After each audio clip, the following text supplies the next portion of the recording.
The St. Louis Blues find themselves on a 5-game win streak. Haley T. Simon of Locked On Blues is here to talk about how they're doing it and what it means for them as we head closer to the trade deadline. All that and more on today's Locked On NHL podcast. You're Locked On NHL, your daily podcast on the National Hockey League. Part of the Locked On Podcast Network, your team every day.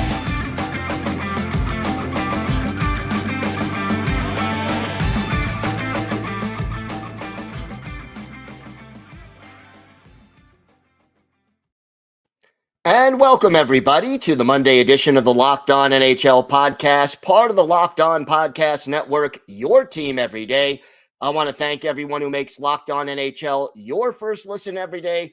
Don't forget to subscribe on YouTube or wherever you get your podcasts so you can get new episodes as soon as they drop. Today's episode is brought to you by FanDuel. Make every moment more. Right now, new customers get $200 in bonus bets if you're first bet of $5 or more wins. Visit FanDuel.com/LockedOn to get started. It is my pleasure to welcome back to the show Haley T. Simon of Locked On Blues. And Haley, good time to be a Blues fan. 5 wins in a row. What's been the big difference in St. Louis over these 5 games? Happy to be back and happy to be talking about this. So these 5 games are truly a testament to how the team is developing under coach Drew Bannister. I truly believe that the Blues have the talent. They have the ability to be a contending team for the playoffs, which they are now. So that makes me feel really good heading into that All-Star break. But I think overall, it's just the consistency. It's working on the power play. I know Bannister had to really redo that power play, and he made it more different positioning, right? So Nelia has guys posted by the net. So I think redoing that unit, I think even just the development of some of these players, like a Jake Neighbors, who's been phenomenal. So I think it's finally clicking, and 5 games in a row, huge. I said on Locked On Blues that I wanted the Blues to have at least 50 points by the time that, the month ended, and they've surpassed that now. So I am very proud of the guys. Why do you think the team is responding to the new coach right now? Has it just taken a certain amount of time for them to get used to it? Is he doing something significantly different than what his predecessor did? Yeah, so I will always say this. I think Craig Berube is one of the best coaches. Nothing but respect for him. He got us the cup. But I think that these guys now realize that they have to step it up. When Berube was coaching in the beginning of the season, the guys looked lackadaisical on the ice. There's no excuse behind it. We know the defense was going to struggle, but it just seemed like there was a sense of non-urgency going on. But now under Bannister, these guys know that they have to give it their all, because the guy that got them the Stanley Cup and Craig Berube was fired because of the lack of effort, the lack of winning, the lack of skill on ice. And to be frank, I think that a lot of these guys that played in Springfield with the Thunderbirds were already used to Bannister as he was their head coach. So I think that there was a comfortability already established. But for any player they have to look themselves in the mirror and realize, hey, I'm the reason why my coach was fired. And they just have to step it up, and they've been doing that. Talk to me about Robert Thomas leading the team in points by a wide margin. Not a household name around the league, but he's getting the job done. So I always say it's Robert Thomas season. That's what my bio in Locked On Blues says, because it is always Robert Thomas season. If you're looking for a player that's going to be a consistent goal scorer, okay, look at Tomer. But also when you look at a playmaker, someone that can actually feed the puck to the net, that's what Robert Thomas does best. And I always say this about him, and it's a very interesting thing that I've noticed about him, is that he's one of the most selfless players on the ice. A lot of hockey players, a lot of athletes in general, and I understand that they want to be the one to get that game-winning goal. But Thomas, on the other hand, he's the one that sets it up, and that's just as important. So with him leading the team in points, it's no surprise whatsoever. I think that I've actually been a little bit impressed with how many goals he scored. It was more than I thought he would have already. But, he is the foundation to that team. If you want to talk to me about who the future of the Blues is, it's Robert Thomas, and he's been showing us that.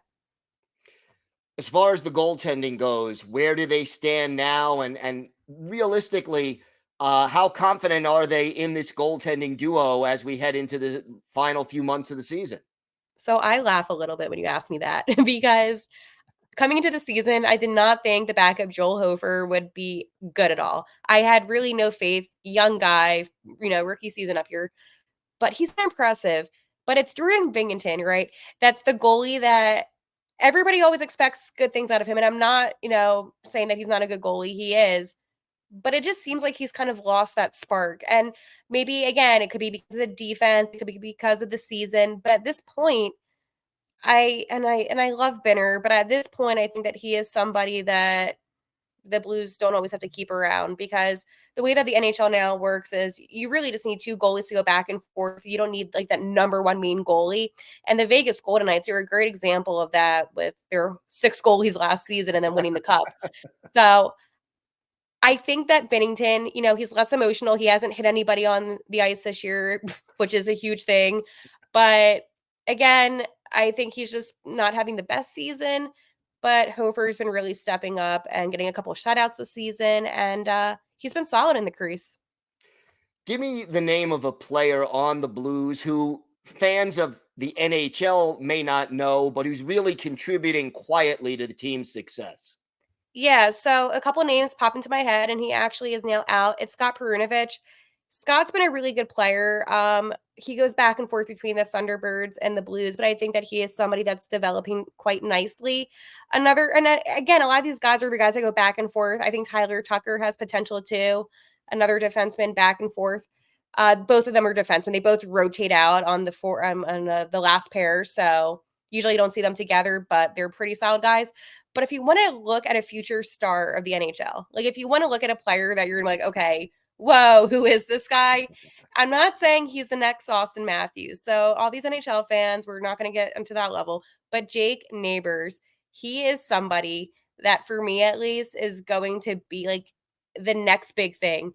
And it's the goal scoring, it's the playmaking, and it's just, it's funny, but the players that show the most personality are the players that fans really gravitate towards. And he is a funny guy. He does a lot of these behind the scenes videos. So I think that if you're looking for a player that's going to be a complete all-star, I mean, ironically, the all-star break's coming up. But if you're looking for that, then Jake Neighbors. But if you're looking for players that, if you want to add to your fantasy hockey roster, if you're looking for players that, we're just going to be really solid guys to watch, then definitely Perunovich and Tucker.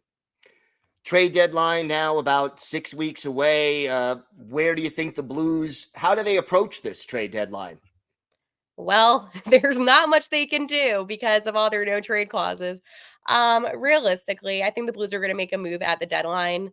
There's not that many guys that they can just move around. So I think that it's going to have to come down with Doug Armstrong, the GM, having some really in-depth conversations with some of these players potentially, if they are able to find something. I know that some of these players, I've read all their contracts, and with some of the players, they have like 12 teams that they definitely do not want to ever go to, or they have 5 teams that definitely don't want to go to. It's like it all fluctuates. So I think maybe having a conversation, like for instance, and I'm putting his name out there, Torrey Krug, big name last summer, and I'm not expecting him to get traded at the deadline, but just as an example, he didn't want to play for Philadelphia. They could say to Torrey Krug, hey, how would you feel about being traded to Boston? And of course, he would go back to Boston. Like, why wouldn't you right now? So I think having conversations with players in that sense, or what the Blues can, and this is the problem. I think that the Blues, they're in a weird position. They're not like in a win now mentality, but they're also not in a rebuild. So it really, it's kind of up in the air. It's like a 50-50.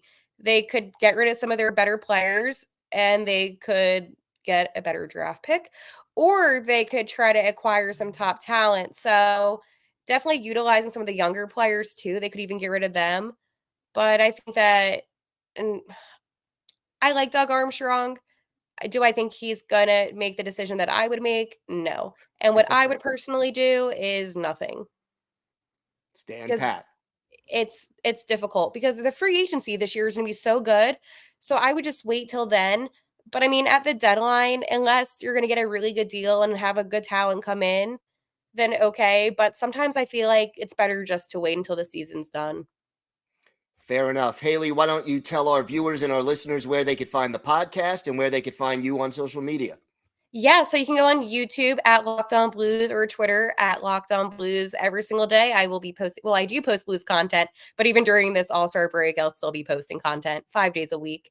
And on my Twitter, it's at Haley T. Simon. And it's a lot of hockey. So if you like hockey and you like St. Louis Blues, you know where to find me. All right, Haley, thank you so much. Thank you.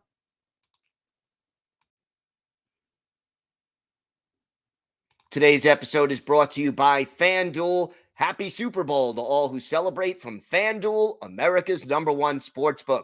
If you're like me, Super Bowl Sunday is all about scoring the best seat on the couch, grabbing your favorite football snacks, and placing some super bets. FanDuel has so many ways for you to end the season with a W or 2 or even 3. Not only can you bet on who will win Super Bowl 58, but FanDuel also has bets for which players will score a touchdown, how many points will be scored, and so much more. New customers join today and you'll get $200 in bonus bets if your first bet of $5 or more wins. Just visit FanDuel.com/LockedOn to sign up. That's FanDuel.com/LockedOn.